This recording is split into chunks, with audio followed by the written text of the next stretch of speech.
off is talking about mixed martial arts fighting, and we're talking about Jackson's, of course. Jackson's Series 7 coming up very soon. And who's headlining that card? Michelle Waterson. You might know her as the Karate Hottie. Here she is. Hello. And Michelle, you know, like this is you're returning back Yes. to the octagon and your time off. What is that whole thing? What has that been like? Oh, it's definitely been a roller coaster. Um, it's been almost 2 years since I've last fought, so I'm actually real excited to get into the ring. And for me, this time around is kind of like a personal goal of mine, because I wanted to continue to fight after I had my daughter, and this this Saturday the 21st is where I'm going to be able to prove that I can still do that. And as far as taking the time off, is it good and bad? I mean, like as far as bad, as far as you got to do a lot of stuff to get caught up again, but good in the fact that maybe you appreciate everything a little bit more. Yeah, you're absolutely right. I can't tell you how many times I'm like, oh, I can't, like, I'm so grateful to be, in the gym. And, I only have like an hour where I could train. Mm-hmm. And like that hour I would definitely used to take for granted before, and now it's Yeah. like that's all I get, so I better work hard for it, So it's definitely hard balancing motherhood and fighting career, but we make it work. But you know what? You're balancing motherhood and a fighting career, but it helps that you're in such great shape because you got to keep up with the kid. Mm-hmm. Does that make any sense? Yes, it does definitely make sense. I think the hardest part for me is the sleep, like the sleep patterns, because she's just all over the place, and then when she sleeps, I want to sleep, but then I'm like, oh, she's sleeping, I can get up and do this, and it's a lot of adjusting. Well, when you said the word sleep, the first word that came to my mind was deprivation.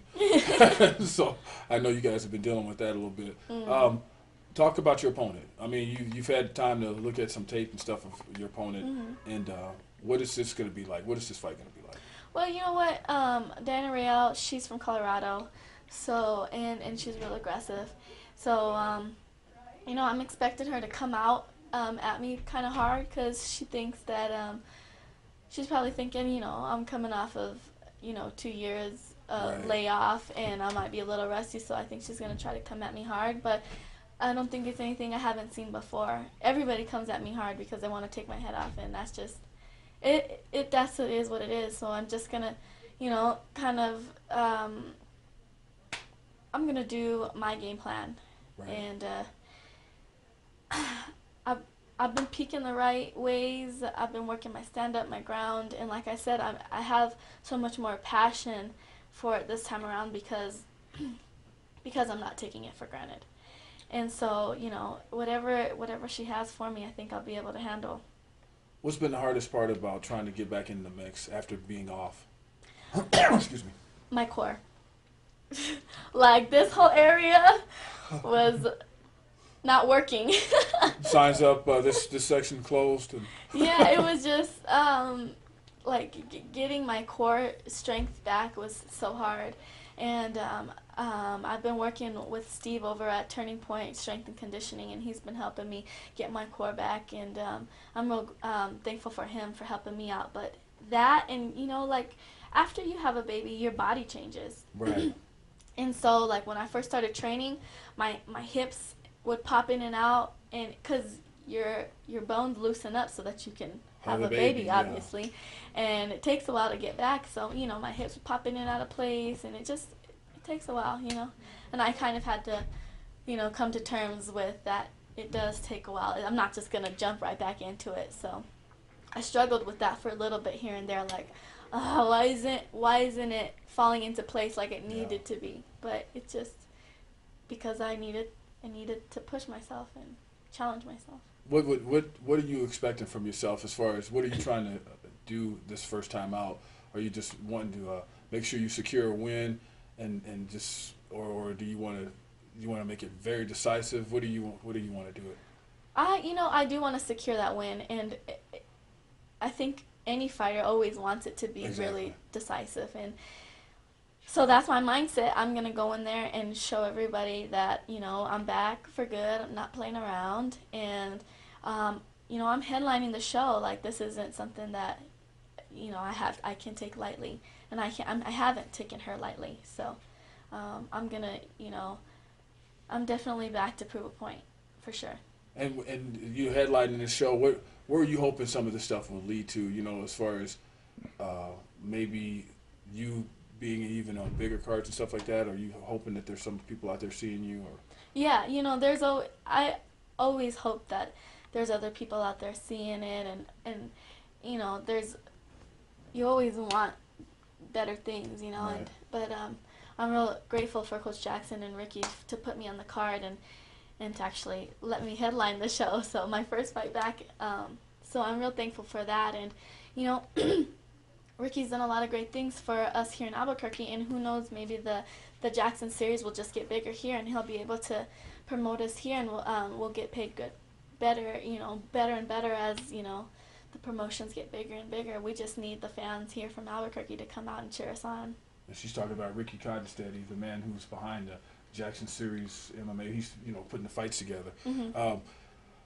I look into I put in some names about MMA fighters, female, like and looking at the people that you might fight in the future, stuff like that. And there's one name on there that she's not doing that right now. She's in the movies. Gina Carano. Mm-hmm. I know she probably wouldn't fight you because she wouldn't be in your weight group. She'd probably fight somebody like Holly Holm. But are you hoping to do something like that? Is this just strictly MMA, or would you branch out into other things? Because you have the appearance to do that. Yeah. You know what? To me, sky's the limit. If the opportunity ever presented itself, I definitely would jump on it, because it is an opportunity, for me to better my life and better my family. And now that I do have a family, those are things that I have to think about. And I love mixed martial arts, and Gina is actually doing a great job at promoting mixed martial arts, because she's out there in the mainstream. Not a lot of people completely understand mixed martial arts. Right. So by Gina doing this movie, there's just going to be a whole another group of people that are going to be like, oh, she's an MMA fighter, and then they're going to tap in. So they both go hand in hand. So if I can do movies to help my martial arts career, I would love to do that. And if I can do martial arts to help me in movies, I would love to do that. Have you had anybody approach you of anything like that, or any opportunities going that way? I've done a couple things here and there. I know you did Bully Beatdown, but other things. Yeah. Right now, there is a guy who has written a script, and he's interested in me being the main actress for the role. But he's just looking for funding right now. So that's kind of. So we should be like ready. The next big thing. This is it right here. Keep our fingers crossed. I mean, have you done any TV shows or anything like that? Because like you're in Albuquerque, and there's a lot of action right now for that kind of thing. Mm-hmm. I've worked on a couple of different films and here and there, but most of it was stunt work, which I love to do because it's a lot of physical work. Oh, you like the stunt work? Yeah, it's fun. But, I don't mind being in front of the camera either. I actually, in high school, I grew up in theater, and I know theater is different from film, but I grew up doing that, and then when I did go to college, I was majoring in theater, so I didn't finish it, but that was my original intent, And just college and martial arts, it was...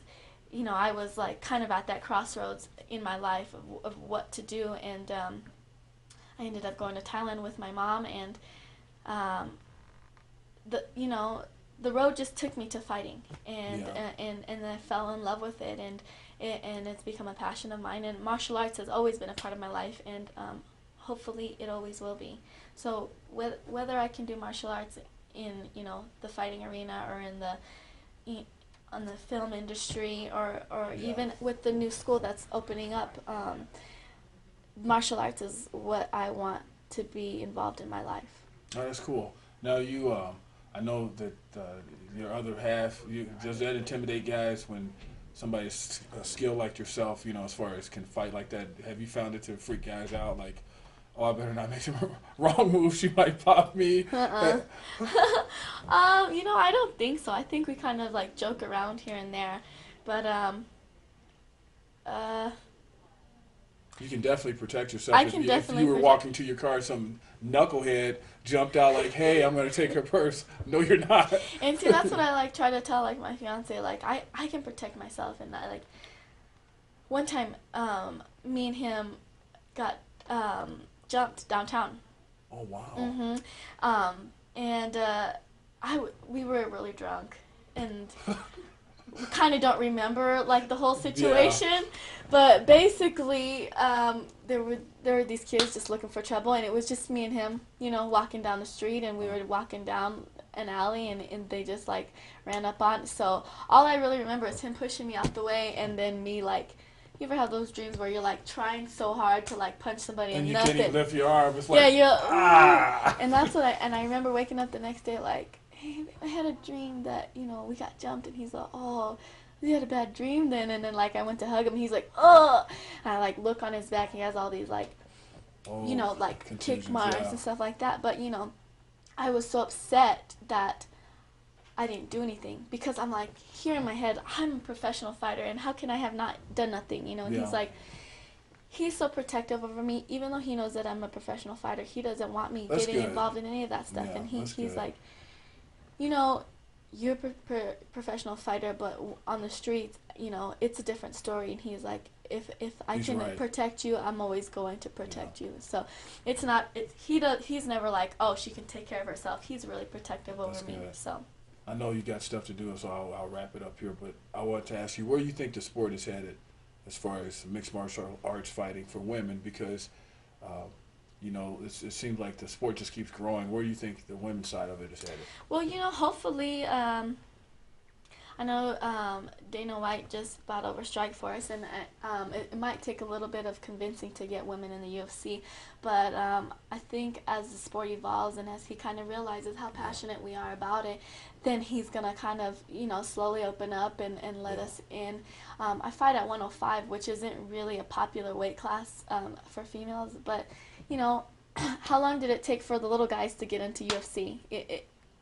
10 years? Yeah. So it's only a matter of time, and the sport's only evolving, so we can just be patient, and I'm just glad to be a part of the movement, Good. Well said. Well said. Michelle Waterson, mixed martial arts fighter. We'll see you next time on the Sports Office, and who knows who we'll have here next time.